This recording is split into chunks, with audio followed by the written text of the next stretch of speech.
The transfer portal is heating up. Tennessee's Nico Iamaleava has been all the rage so far, and he's already been linked to 2 different ACC schools. Let's assemble the squad. You're talking ball with the ACC squad, sponsored by Game Time. From Florida State to North Carolina, from Syracuse to Miami, and from NC State to California, it's the local experts of the Locked On Podcast Network, bringing you scoops, breakdowns, and the most comprehensive preview of the upcoming ACC weekend. Hang on, it could get loud, it could get heated, and it will definitely be fun. Squad up, you're part of the ACC squad. Shout out to the everydayers, and thank you for making the squad your first listen. We're available free wherever you get your podcasts. We're free on YouTube. We're part of the Locked On Podcast Network, your team every day. Today's episode is brought to you by FanDuel. Right now, new customers can get $250 in bonus bets when your first $5 bet wins. It's all about the football portal on this episode. Transfer portal losses, portal needs in the ACC, and potential wants. And so, again, this keeps coming back to the ACC with Nico leaving Tennessee. And so, well, we know Nico can't go to another SEC school because the SEC does not allow interconference transfers in April. So it's got to be a different conference. For a hot second, we had North Carolina linked to Nico. That got shot down pretty quickly. But Jackson Holzer from Locked On Syracuse. We got Jackson from Locked On Syracuse. We got Kenton from Locked On Wolfpack. We got Isaac from Locked On Tar Heels. I'm Alex Donno from Locked On Canes. Jackson, I'll let you buy the first round. Are you buying the newest Nico Iamaleava links to Syracuse? Well, I think we need to start off by saying we're assuming we're going to air this on Thursday, and this is Tuesday, so things can change quite a bit between now and then. And also where the rumor is coming from. It was actually a report from Clay Travis, if you want to believe him. Great. He listed 4 teams that were focused in on Nico or that Nico is focused on. It was Tulane, Texas Tech, UCLA, and Syracuse. And then about an hour after his report, it's reported by On3 that Tulane is out. And that would mean that 3 teams are in this Nico Iamaleava sweepstakes, which are not really sweepstakes anymore because it seems like all the big dogs are out. Oh, it would be so ironic. This would be so ironic if Syracuse were to be the team that lands him. I don't think it's going to happen. I still believe that someone is going to pay him more than probably what Syracuse is going to be willing to pay him. But it would be so funny if he were to go to Syracuse and week 1, he's playing against Tennessee. Because you think, he can't transfer within the SEC. That means, he's not going to face an SEC school. And then he picks Syracuse. That would be something. Yeah, the irony is 1,000% why Jackson wants him at Syracuse. I too wish that Meg Thee Stallion would date me for the irony. Stick it to all those NBA players, the red pill guys. So hey, the little guy can win one every now and then. It'd be great, strictly for ironic purposes, of course. But what are we doing here? Who are we kidding? Can these coaches please get over themselves? And with all this, we don't want a guy like Nico on our team. I have seen some of you all's quarterback rooms. I have seen them play football. They're not good at that. They're not good at it. Literally, one passing drill from UNC, and all of a sudden, everything shut down in terms of we don't want Hard Knocks anymore. We don't want anything to do with it, having things be televised. And they're out on Nico. Why? What are we doing here? What's really happening that everybody's quarterback room is now so shored up that you don't have any opportunity to take a chance on a guy like this? And I'll tell you, for as much as everybody says, he's going to want too much money. Here's the funny thing about wanting money or whatever the case may be, right? You can only get as much as the market will pay out. Yeah. If the market for sports guys, for bald sports guys with big opinions, all of a sudden became $1 million a pop, hey, David Locke, I'm sorry. Hey, Jarvis, I know you backstage. Y'all take it easy. I'll go. They don't pay me $1 million. But it's not that. It's not that. So you stick where you're at. Hey, don't worry about it, Isaac. You ain't included in this, okay? You're probably the reason Nico ain't coming to UNC because he said he need to have a nice hair associated with that program. But in all seriousness, we need to get over ourselves here. The young man didn't kill anybody. He has a camp around him that makes bad decisions, but it's not the first time we've seen this. It won't be the last. But isn't that important, though? And again, I don't want to make it sound like he committed a crime. He clearly didn't. But, like, if you're Syracuse or UNC, who apparently already said no, and they're crystal balled for the South Alabama quarterback to end up there, like, don't you say, hey, this guy created a tremendous distraction. He held out of a practice there in Tennessee, and we've heard stories about the agent and the father being difficult to deal with. It's like, I can understand it to an extent that unless you really, really, really need to take a chance on him, why you may want to stay away from the circus. What do you think South Alabama says about Lopez? You think they say good things about him? You think they say he's a team player who doesn't care about self, who will do whatever it takes to get the South Alabama Jaguars a win?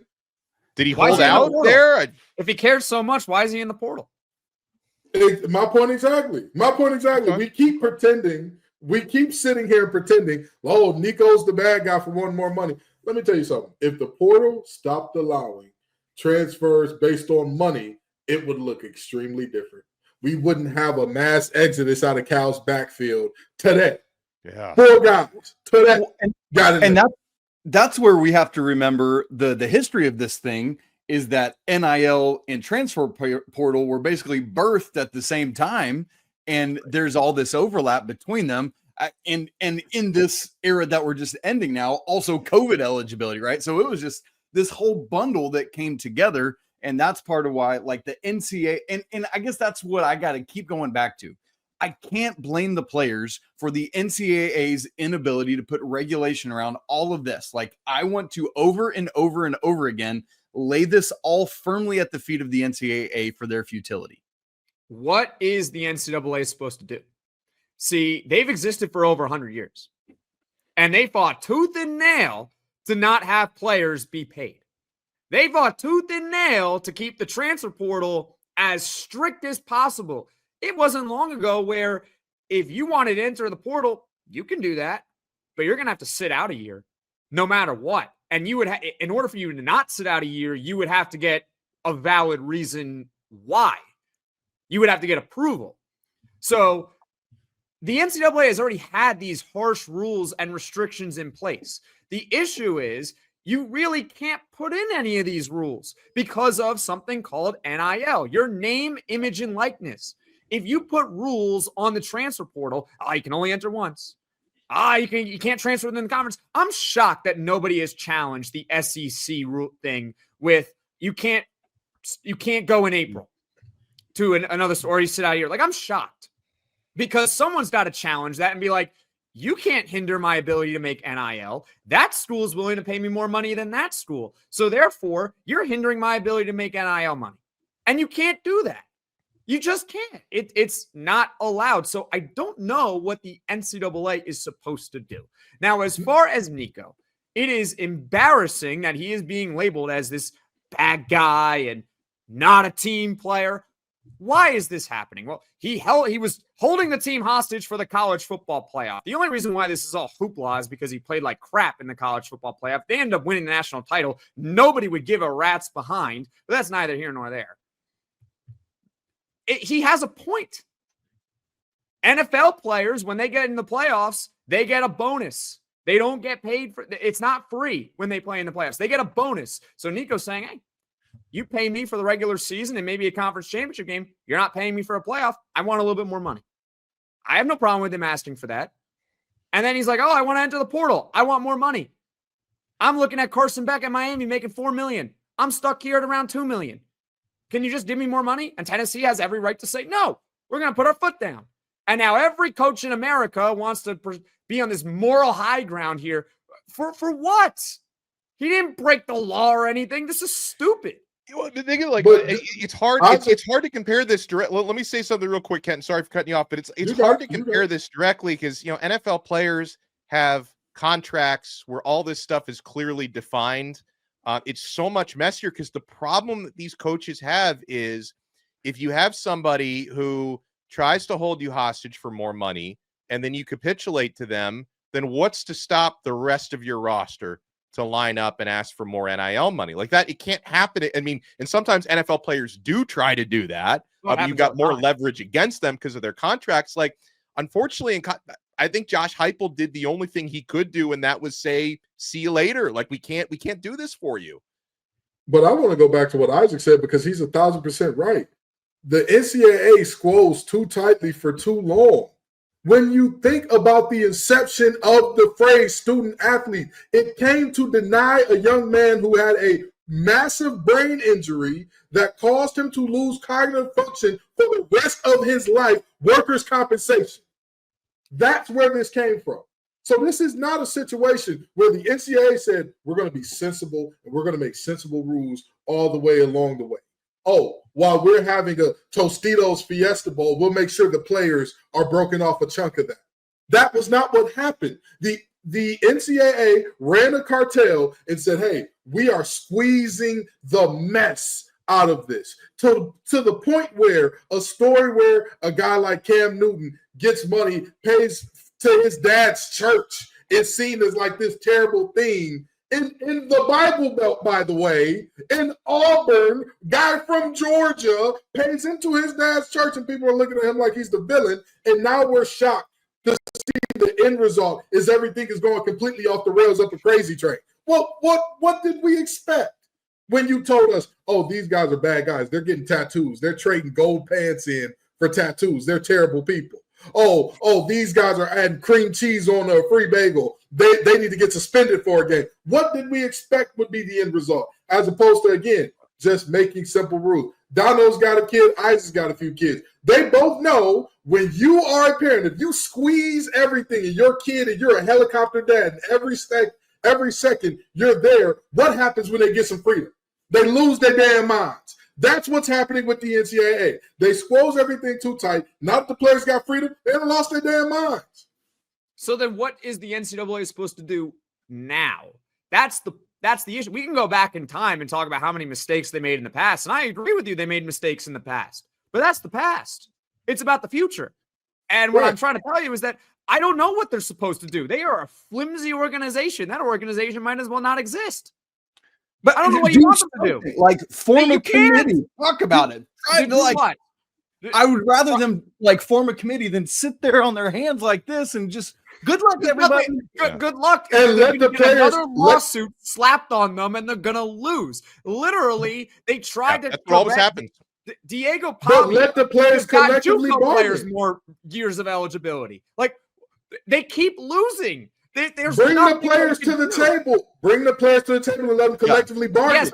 That's Thank the you. problem. So that's what a solution is. You need the players to unionize and have a collective bargaining agreement, which effectively ends amateurism, because at that point it is full-blown professional. But that is the solution here. There is nothing the NCAA can do now. They are getting destroyed in the place that matters, which is the court. They're getting killed. Yep. We just said somebody was stuck making $2 million. Amateurism's gone. We just said somebody stuck making $2 million. Amateurism's out the door. Amateurism is correct. Amateurism said, "My crew, let's go." About 20 minutes ago. Well, okay.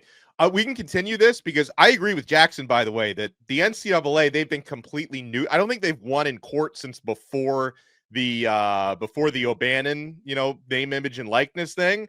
But I also want to talk portal because North Carolina, from Charlotte or from Chapel Hill to Raleigh to Syracuse to Miami, there's a lot going on in the transfer portal. Losses, potential gains. Yeah, you want to keep it locked right here. We're only getting started on the squad.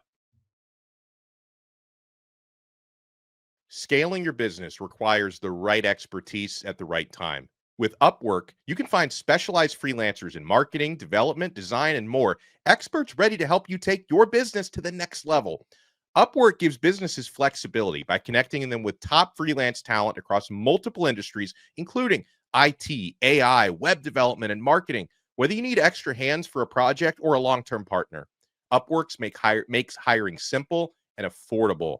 Guys, find the right talent. If you need help with a marketing campaign, Upwork can connect you with a freelance expert who delivers incredible results. Instead of hiring full-time, Upwork helps find affordable, top-tier freelancers to scale my business efficiently.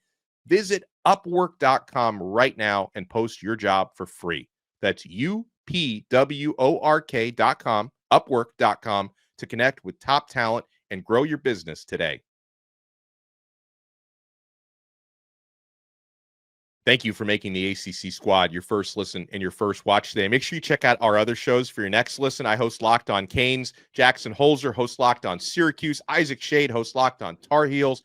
Kenton Gibbs hosts Locked on Wolfpack along with Grayson Boone, does an awesome job. Check out all the shows on the ACC channels because we all work really hard to bring you guys the top content. And yeah, the transfer portal has been a big focus. So, all right, since I let Jackson buy the first round, I definitely want to talk about a certain Syracuse transfer, but I'll let Isaac buy the first round this time out. And so, again, North Carolina was for a hot second linked to Nico.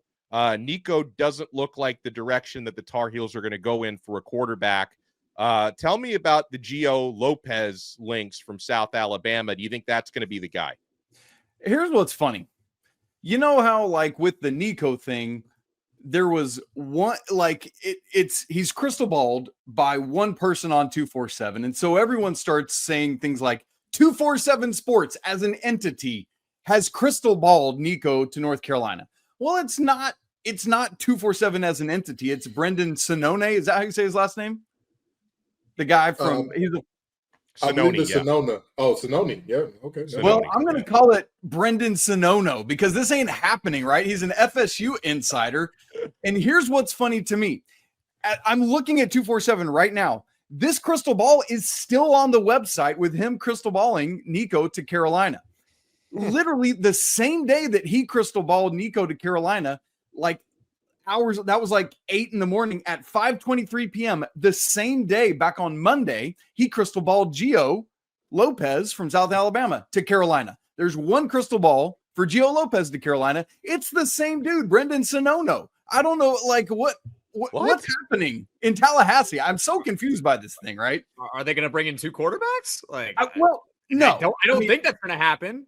Well, and here's the other thing. It's like when we talk about, Donno said he wants to talk portal out.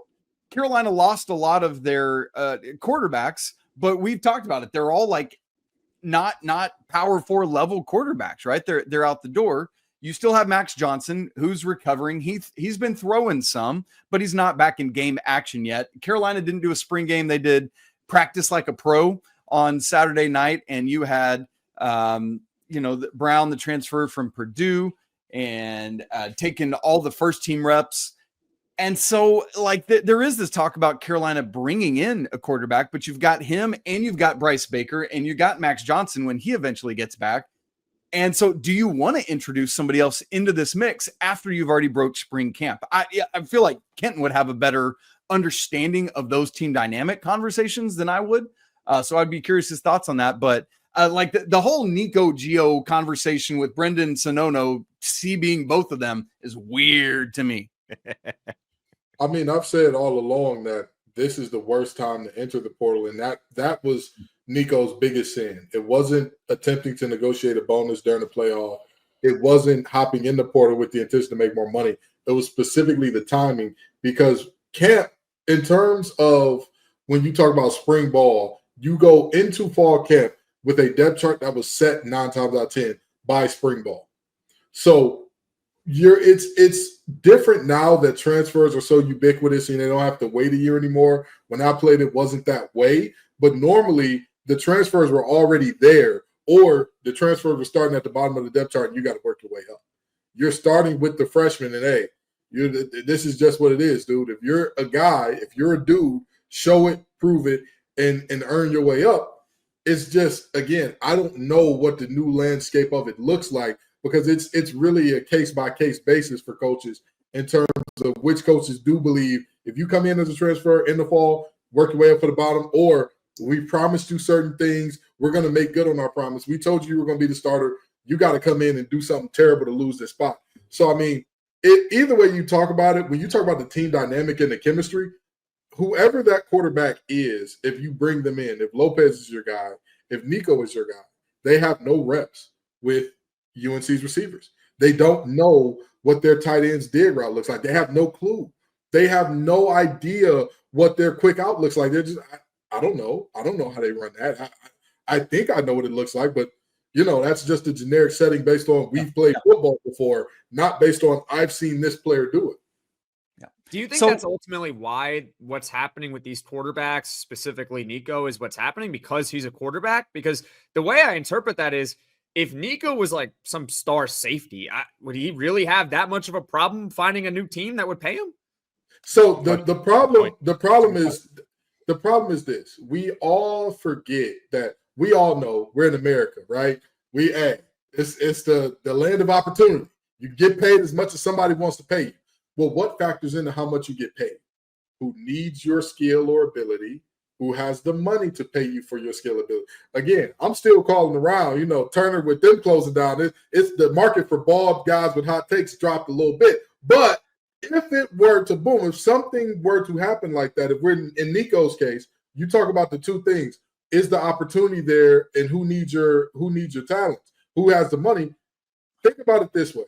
Donno, do you know the date or the week? Give me about the time frame. When did Miami pay back?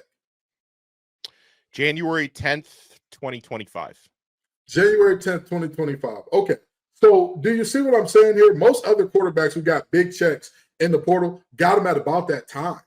So you're looking at Nico needed two things in order to get what he wanted: a school that has money and a school that needs a quarterback. The problem is the schools that have money don't need a quarterback at this point. Like if there was a team that needed a safety and they had the money to get him, sure. But with the money that he's demanding, safety is not a premium position where you're like, the first thing that we do before we do anything else, we're going to lock up this safety position. Nobody's going to have a better strong safety than us. People do that with quarterback, though. So I don't think the schools have had that $4 million that he's looking for hang around that haven't already paid that to a quarterback that they desire. I guess that's fair, but there are teams that need quarterbacks, and there are teams that have money. They might not have $4 million, what he's asking for, but you're telling me Notre Dame doesn't have they can't scrounge together a few pennies to figure out how to pay Nico. I mean, they could use a quarterback. But Marcus Freeman doesn't want daddy and agent around. I don't care how good. That's what I was saying. Nobody listens to me. Wait. And they're just going to get big fat L. If we're talking holier than thou places, of all places, the place that has literal touchdown Jesus overlooking their end zone, you don't think they're going to get too sanctimonious? That's absolutely, they are. Notre Dame is everything that I talk about when I say, hey, come off your high horse. Come off your high horse. Stop being so sanctimonious and go win a ball game. And this is I don't think it's about being sanctimonious. I think it's about, hey, we hear that this guy might be a distraction coming along with the dad and the agent. We just don't want that here. I don't think it's about being sanctimonious. Teams just don't want that. There's no bigger distraction than losing football games. There's no bigger distraction. There is no bigger. Nobody wants to ask you questions about anything else other than, so what happened in this game? How do you get it turned around? What's the problem with the passing game? And by the way, I have on good authority, Notre Dame really believes in their quarterback situation. They I agree. Really believe in their quarterback Angeli and two other guys who can play. That's the only reason why I'm like, because I highly doubt, even as sanctimonious as they are, Marcus Freeman ain't no fool. After NIU lost, that man's seat was hotter than fish grease after one game, and he took that team to a national championship shortly thereafter. And people are still not like, oh, he's going to be a lifer there. So I don't think that anybody who has the money and doesn't believe in that quarterback situation, I don't think that anybody fits those criteria in terms of what Nico is looking for money-wise and the quarterback situation. I don't believe it. Well, by the way, Kenton, you were talking about bald guys with hot takes. I'd love to see you start a show called Hot Guys with Bald Takes. I would like to keep our clean rating, and that does not sound like that type of show. It does not sound like that. Well, that's why you start your own show. That's fair. That's very fair. You start your own. You don't have to. Keep it under advisement. We'll see what happens. Not my niche audience, but I'll store it in the recesses for sure. Well, coming up next, hot guys with bald takes on Trevor Pena and other ACC players who are hitting the transfer portal. We're not done yet on the ACC squad. Guys, I'm certainly not done yet with FanDuel. The NBA playoffs are almost here. It's one of my favorite times of the year. FanDuel is giving new customers an incredible way to get in on the action. Right now, when you join FanDuel and you place your first $5 bet, you'll get $250 in bonus bets if your bet wins. So you think about it. You got all these great picks coming up. If you win a $5 bet, you're going to see $250 in bonus bets just magically appear in your account. It's a beautiful thing. I love how FanDuel makes betting so easy, whether it's picking my favorite team or diving into the player props, from three-pointers to steals to assists. FanDuel has so many ways to bet your favorite player props. Plus, after the game tips off, you can even combine live prop bets into a same-game parlay for a chance to win big. Don't miss out. Head to FanDuel.com and claim your $250 in bonus bets today.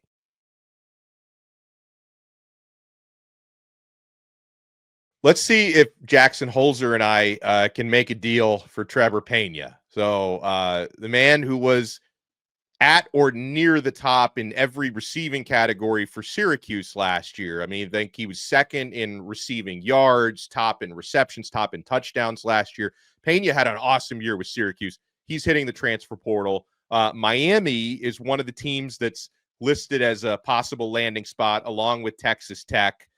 So, I mean, Jackson, were you surprised to see Pena hit the portal? Why do you think this is happening? Stunned. Absolutely stunned. He was named a team captain, and Fran Brown, the head coach of Syracuse, for those that don't know, said multiple times how excited he is to have Trevor Pena back. In fact, at an NIL event back, I believe in December, maybe January, my time might be a little off on there, but regardless, it was over the winter. He was like, yeah, Trevor's coming back. Trevor's coming back. He's coming back. He didn't enter the portal in the fall. That was good, right? So when I got that notification on Tuesday that he was entering the portal, I literally had to check my phone and make sure it was not April 1st. I thought this might be an April Fool's Day joke. I was shocked. And as far as why he's entering the portal, I think we all know why he's entering the portal. It's the money. He had the opportunity at Syracuse. The role was going to be there for him once again. I don't think he's concerned about the quarterback situation because nothing has changed between the last portal window and this portal window. I don't think it's he didn't get along with the head coach. There's some talk on Syracuse Twitter right now about a heated leadership meeting the night before he entered the portal. I don't think it was some heated meeting that got him in the portal. I think it's very simple. A school or two, maybe even three, swooped in and said, hey, Trevor, we're going to pay you a lot more money than what Syracuse is going to give you. And that's why he's entering the portal. What a terrible guy. What a terrible guy. What a horrible human being. The evil that is corrupting college football is Trevor Pena, ladies and gentlemen. Let's blow this story. No, but seriously, I mean, is anybody shocked by this? By the way, again, we joke a lot on this show about who does tamper, who doesn't tamper, whatever that looks like. I do find it interesting. I talked off air with some recruiting folks, and one of the schools mentioned as a heavy tamperer is very much so in play here. Texas Tech? You're talking about Texas Tech, right? No. The Red Raiders, guns up. They known to do a little bit of looting and shooting. I'm just saying. I know you're not talking about Miami. You must be talking about Texas Tech. Hey, Miami doesn't tamper. They always play by the rules. I mean, that's what they did with Carson Beck, right? Of course. Yeah. For decades, ladies and gentlemen. But in all seriousness, I am shocked to see Trevor Pena leave too, because this is a moment for me where I'm like, dude, even if you do go to a place where you think you have a better quarterback or where you know you have a better quarterback situation, that guy doesn't know you. He literally does not know you. You haven't thrown with whoever that guy is. You don't know what the timing is like. Is his ball a little high? Is it a little low? What does it look like? It's really late in the ball game to do this. I'm just very shocked by the timing of it all, because it's like, if you're going to leave for more money, do it when the most money is on the table. Do it when everybody's bringing their bags up and saying, hey, now's the time to get paid. Don't wait until people are like, we've blown our big wad, but we've got a little something in the back left for you. Hold on. I think this goes back to, though, I think I agreed with everything you said about quarterbacks. I think for most every other position, it's a little bit different, though. Like, it's tougher to bring in a new quarterback in April. I don't think it's I know the receivers have to catch passes with the quarterbacks, Right. but I think bringing in a new safety, Wait, bringing in is a that new how this linebacker, game running works? back. That's how this works? I mean, I read Football 101 last night, and that was in chapter 3. So, yeah. Well, wait. I'm not saying it's tougher from a standpoint of like he's going to have a tougher time finding a home. I'm saying, again, what goes into you getting paid? Who's got money? Who needs your services? The most people had the need and the money at the end of the season. That's all I'm saying. I'm sure he's going to go get paid more than he would at Syracuse. But why wait is my thing. Can I counter with that? So there was a report that came out on Tuesday, and it's a credible report that Syracuse was paying him fair market value and that he was certainly not underpaid. So Syracuse might have stepped up in the winter to pay him to keep him. But it's also possible that Miami might have scrounged together a couple more pennies, because I'm going to let you in on a little secret about NIL. There is no salary cap to NIL. You can always go get more money. So Miami might be sitting here saying, kind of need a slot receiver. We didn't really get one in the portal. Did Casey Concepcion go to Miami? No, that was like their target, right? To get they him didn't to get Miami. Didn't happen. They didn't get him, right? So now they're sitting here saying, we need a slot receiver. We need someone to replace Xavier Restrepo. We're entering this new portal window. This Trevor Pena guy's pretty good. He's at Syracuse. He's in the ACC. We've seen him. We got some good tape on him. We like him. Can we put together some more money? Can we beat out Syracuse's offer? Yeah. And so maybe that's what happened. Maybe Trevor Pena's market was different back in December than what it is now, because teams, they can always raise more money in NIL to give to these players. Well, and also something to add on the Miami situation. So by the time Carson Beck decided to go to Miami, it was very late in the process because he had declared for the NFL draft and he backed out of that. And so by the time, I think it was January 10th was the day, the portal had been open for it. I think the portal was technically closed in terms of new players getting in by that time. And so most of the receivers who were deciding, do I go to Miami or somewhere else, didn't know Carson Beck was going to be the quarterback. They thought maybe Emory Williams was going to be the quarterback of Miami. So Miami was able to kind of at least change their situation with Beck, which is something they didn't have during the winter transfer portal window. Miami did get one receiver, CJ Daniels from LSU, to come in the winter, despite not really knowing who his quarterback was going to be. But like Miami's kind of late on their receiver shopping list because they didn't have Carson Beck to sell to receivers for most of the winter window. I also don't think that Trevor Pena really cares about that. Like, I'm not interested to hear what he says in an interview because I don't think Trevor Pena, and whether he wants to believe it or not, or whether you agree with me or not, he is a slot receiver. Slot receivers get undervalued. That's just how it is. Always has been and probably always will be.